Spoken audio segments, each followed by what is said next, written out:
चरणों में गिर पड़े। अब जैसे ही चरणों में गिरे तो बड़ी प्रसन्न हुई माता देवकी और देव।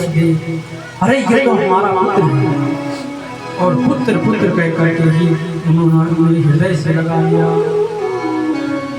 अब उसके बाद क्या हुआ, उन्होंने राजा बनाया किसको, उग्रसेन महाराज। और उग्रसेन महाराज को राज्य गद्दी दी। और उसके बाद भगवान ने भगवान गुरु, उनके जो गुरु थे,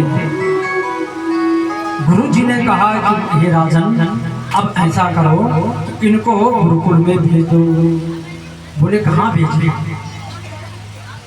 बोले ऐसा करते हैं, अभी इस समय सबसे अच्छा गुरुकुल कौन सा चल रहा है? बोले उज्जैन में सांदीपनि जो मुनि है उनके यहाँ इसको भेज देते हैं। अब उनको कहाँ भेज दिया? बोले गुरु जी के पास भेज दिया पढ़ने के लिए। और भगवान ने क्या किया? भगवान ने अल्पकाल विद्या 64 दिन गुरु जी के यहाँ रहे। और उन्हीं 64 दिनों में भगवान ने सारी विद्या को प्राप्त कर दिया। अरे जिसके श्वास पास में क्या है, वेद भी जिसके श्वास से प्रकट हुए हैं, वो हरि तो क्या है, पढ़ने के लिए जाइए तो बड़ा कौतुक है। लेकिन लीला है भगवान की। और पढ़ने के लिए गए। और जब भगवान आने लगे तो इतने में क्या हुआ, भगवान ने गुरु जी कुछ दक्षिणा ले। गुरु जी ने कहा कि अपनी माँ अपनी गुरु माता से कहा। तो गुरु माता रोने लग गई। कृष्ण बलराम, जब से तुम आए हो मैं तो अपने पुत्र को नहीं भूल गई। एक पुत्र था मेरा पुनर्दत्त, उस पुनर्दत्त की मुझे बहुत याद आती है। क्या हुआ माता, कहाँ गया तुम्हारा पुत्र? पूरी घटना बता दी कि समुद्र के किनारे स्नान करने के लिए गया और वहां उसका पैर फिसला और वहीं जाकर के मर गया।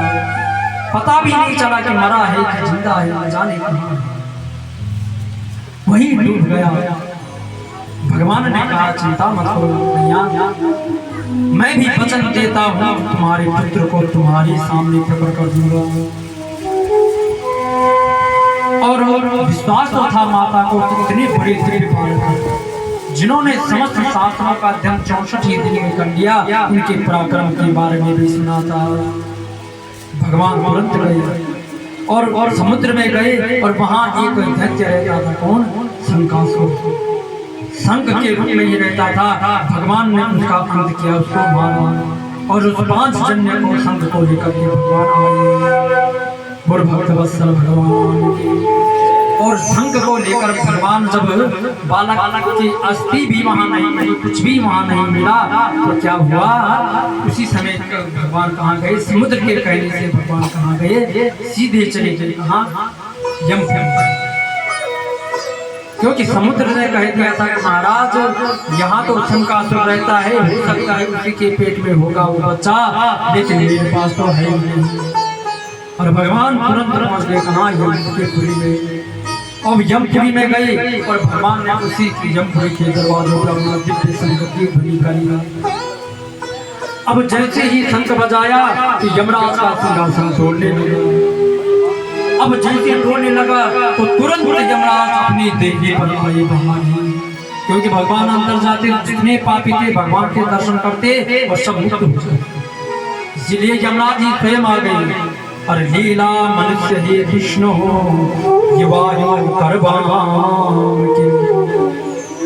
कि हे मनुष्य की लीला करने वाले हैं हरि, आप यहाँ किस लिए पधारे? भगवान ने कहा गुरुपुत्र निज कर्म निबंधन आनयस्व महाराज मच्छासं पुरस्कृता।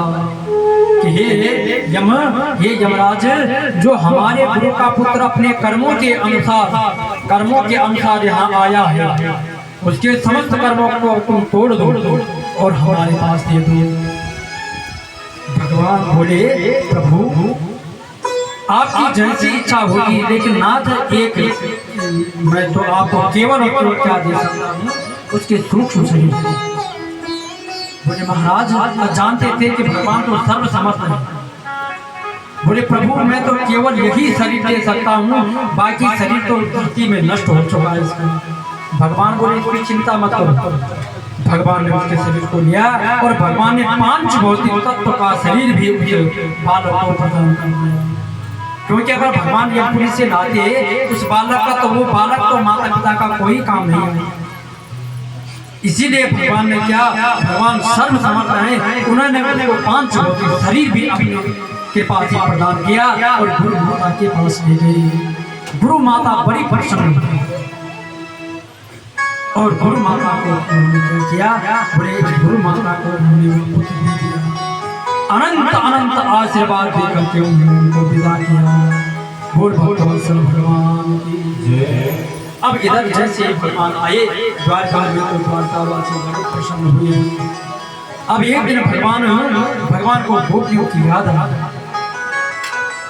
और भगवान के मित्र कौन थे, बोले उद्धव महाराज, बोले विष्णु नाम प्रवरो मंत्री कृष्णस्यादिति सखा शिष्यो बृहस्पति साक्षात् उद्धवो बुद्धि सत्तमः। साक्षात बृहस्पति के शिष्य भगवान विष्णु के जो मंत्री थे, कौन थे, बोले भगवान के परम सखा उद्धव जी महाराज।